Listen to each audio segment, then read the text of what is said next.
Assalamualaikum warahmatullahi wabarakatuh. Selamat pagi, siang, sore, malam semuanya. Bagaimana nih kabar kalian? Semoga tetap dalam keadaan yang baik-baik saja ya. Seperti biasa, saya di sini hadir kembali untuk kalian semua untuk membawakan sebuah cerita horor untuk menemani harian kalian. Absen dulu dong, dengan siapa dan dari kota mana ya? Seperti yang sudah hadir nih, kali ini ada Kak Rini dari Surabaya dan juga Kak Hani dari Bekasi, dan juga ada Kak Esther dari Jaksel, dan juga ada Kak Lollipop dari Bengkelong ya. Terima kasih semua yang sudah hadir, dan buat kalian nih yang baru hadir di sini, absen dulu dong biar saya di sini makin kenal dengan kalian semua.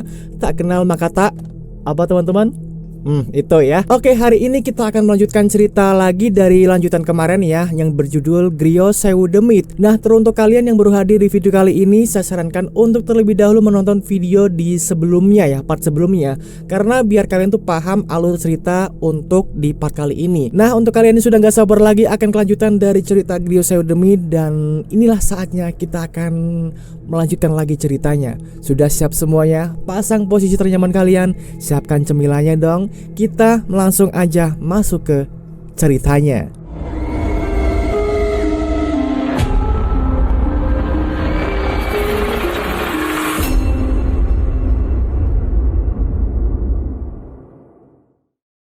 Aku hanya terdiam sembari menatap dua sosok asing yang memberikan petuah terkait keadaanku saat itu.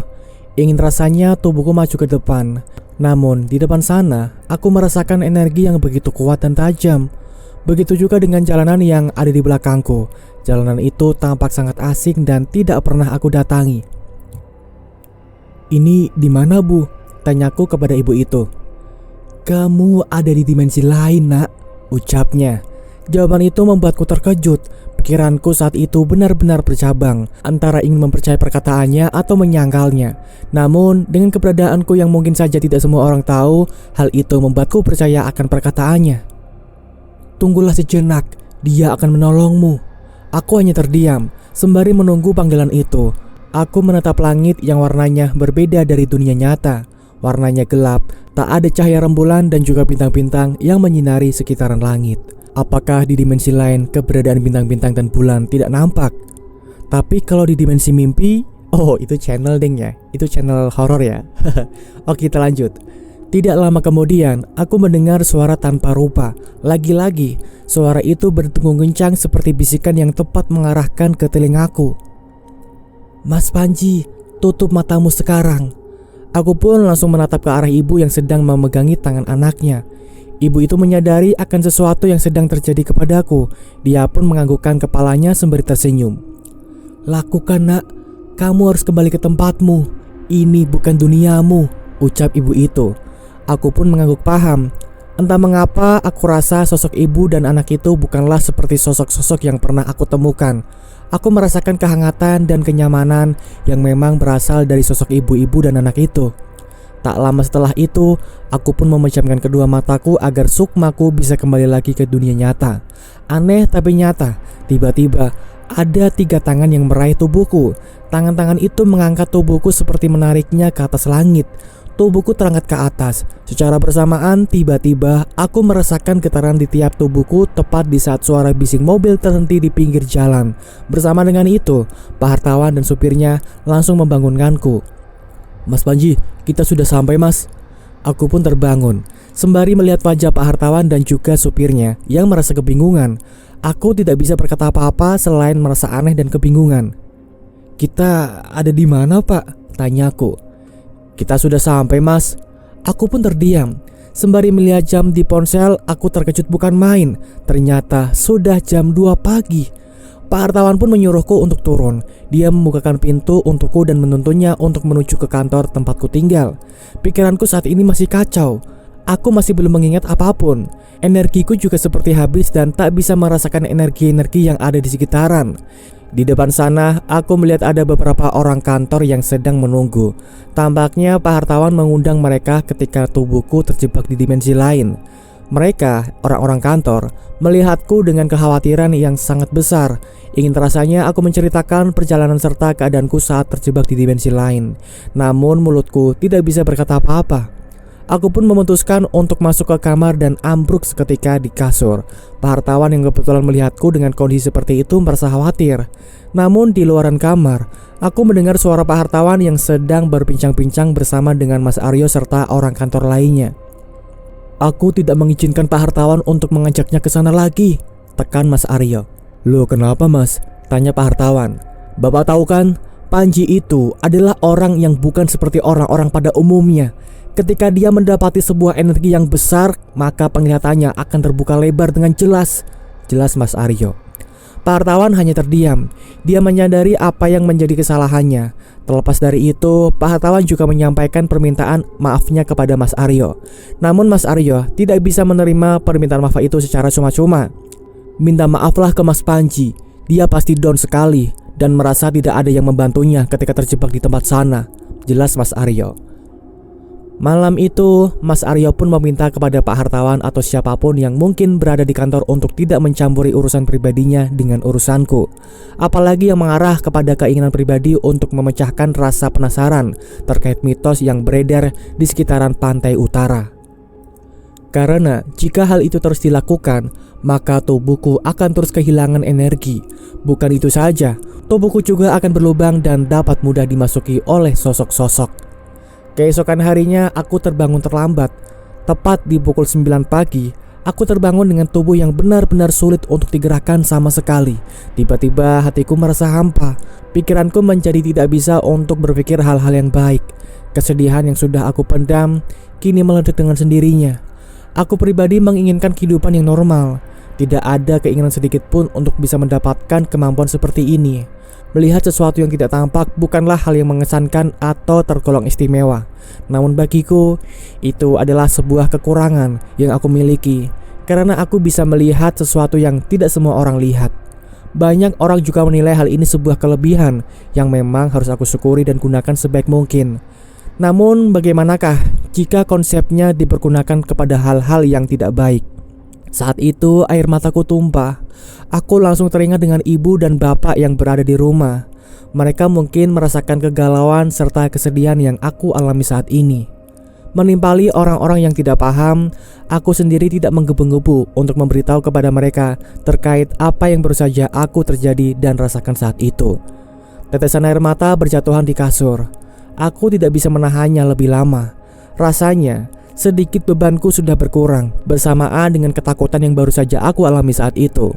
Ini adalah pertama kalinya aku dikejar mati-matian oleh penglaris yang berasal dari warung.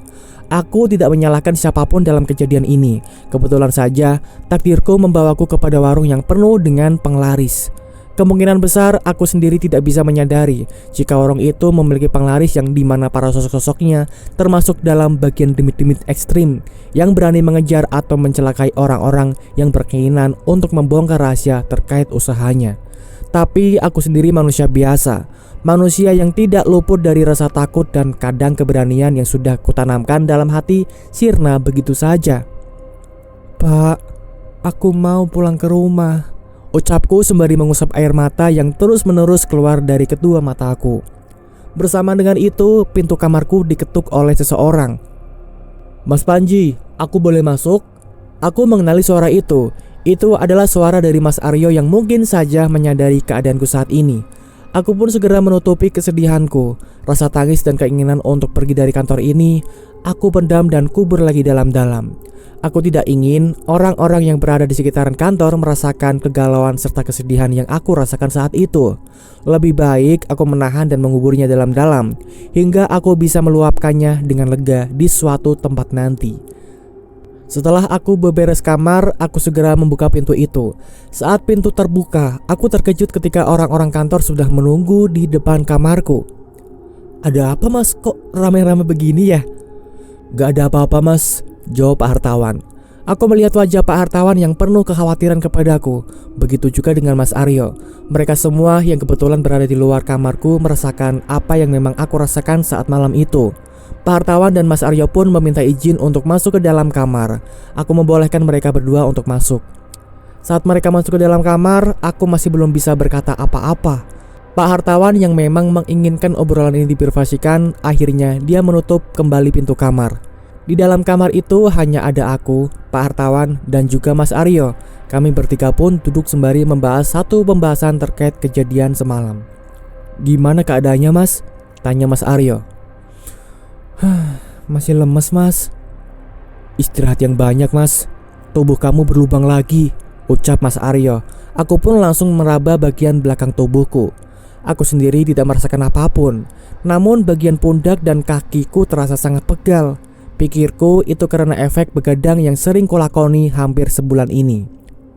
Mas Aryo pun langsung menyentuh tanganku. Entah apa yang dia lakukan, tapi wajahnya tampak serius menatapku. "Mas, bisa ngerasain energi saya nggak?" tanya Mas Aryo kepadaku. Anehnya, aku tidak merasakan apapun. Aku seperti disentuh oleh orang biasa pada umumnya. "Nggak bisa, Mas. Aku nggak ngerasain apapun," ucapku kepada Mas Aryo. Mas Aryo hanya tersenyum. Dia pun meminta kepada Pak Hartawan untuk menyuruh salah satu anak kantor untuk membelikan air kepala bening. Maksudnya air kelapa bening. Menurut Mas Aryo, air kelapa itu akan membantu energi yang hilang dan dapat menutupi bagian belakang tubuhku yang sudah berlubang. Aku sendiri melihat dengan jelas wajah kekhawatiran yang ditampakkan oleh Mas Aryo. Menurutnya, lubang yang sekarang sedikit membesar. Jika tidak ditutup, maka akan terjadi hal yang tidak terduga lagi. Lubang yang dimaksud di sini bisa menembus ke bagian dalam tubuhku, sehingga aku sendiri tidak bisa meminimalisir serangan-serangan yang berasal dari hal-hal yang tak kasat mata. 15 menit kemudian, pintu diketuk dari luaran. Pak Hartawan segera mengambil air kelapa yang baru saja dia beli lewat anak kantor suruhannya. Air kelapa itu langsung diberikan kepadaku. Mas Aryo pun menyuruhku untuk meminumnya sampai habis. Aku segera minum air kelapa itu hingga habis tak tersisa. Mas Aryo dan Pak Hartawan yang melihat itu langsung terkejut. Pasalnya, ketika aku meminum air kelapa itu, mereka tidak bisa berkata apa-apa. "Mas haus ya?"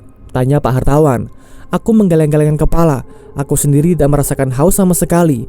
Hanya saja air kelapa ini seperti memberikan tambahan energi kepadaku saat pertama kali meminumnya. "Coba Mas, sekarang pegang tangan saya." Aku pun fokus sejenak, sembari membaca bacaan yang memang diarahkan oleh bapak sewaktu di rumah. Aku segera mencoba untuk merasakan energi yang sudah dipancarkan oleh Mas Aryo lewat tangannya.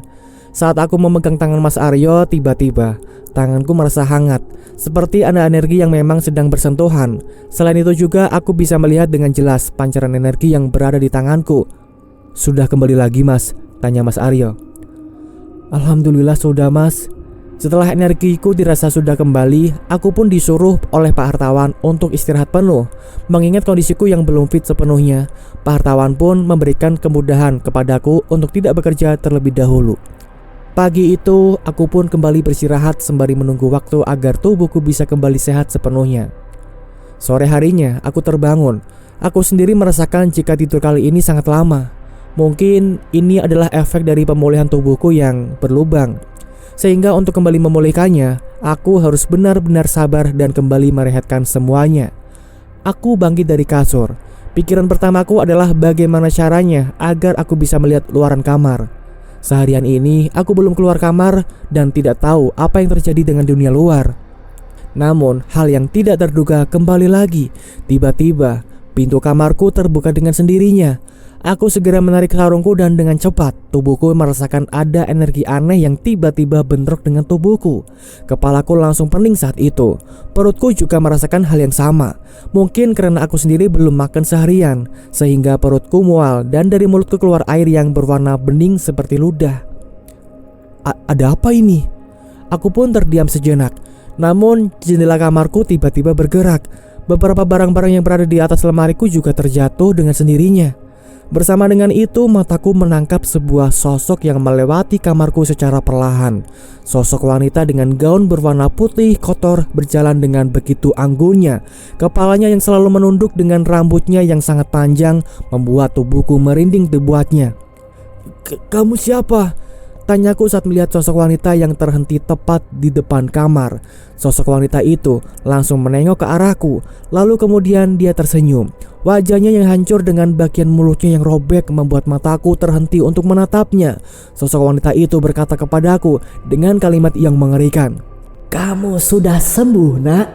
Tiba-tiba dia kembali berjalan menuju ke arah kamar mandi. Bersamaan dengan itu muncul suara tawaan yang sangat mengerikan. Pintu yang semula terbuka kini tertutup kembali dengan sendirinya. Dari hidungku keluar cairan berwarna merah. "Pak, tolong aku mau pulang." Dengan seketika tubuhku langsung ambruk di kasur dengan hidung yang penuh dengan darah karena tidak kuat akan bentrokan energi yang dipancarkan oleh sosok tersebut. Sore itu tidak ada orang yang datang. Aku tak bisa berkata apa-apa lagi untuk menggambarkan kondisi kantorku yang sudah sangat tidak kondusif. Belum lagi mereka yang berada di rumah ini sangat mengetahui keadaanku. Untuk semua keadaan dan kondisi yang berada di rumah ini, aku pun segera menyimpulkan jika rumah tempat kantorku bekerja adalah rumah sarang setan yang kemudian aku sebut sebagai Griyo Sewu Demit. Dan itulah teman-teman ceritanya untuk di part kali ini. Terima kasih banget buat kalian sudah menonton dari awal sampai akhir. Dan kita akan melanjutkan ceritanya di video selanjutnya. Buat kalian yang suka dengan ceritanya, jangan lupalah untuk klik like-nya. Dan yang belum subscribe nih, silahkan diklik dulu tombol subscribe-nya dong. Masa cuma nonton doang nih? Nah, untuk lanjutan ceritanya, buat kalian yang penasaran, makanya pantengin terus dong channel Dimensi Mimpi. Karena esok hari akan ada update cerita terbaru. Makanya nyalakan loncengnya dong, biar kalian tidak ketinggalan cerita terbaru dari channel Dimensi Mimpi. Dan mungkin sampai di sini aja dulu ya. Untuk kali ini seperti biasa, saya pamit undur diri dulu. Sampai jumpa di video berikutnya. Wassalamualaikum warahmatullahi wabarakatuh. Selamat bermimpi.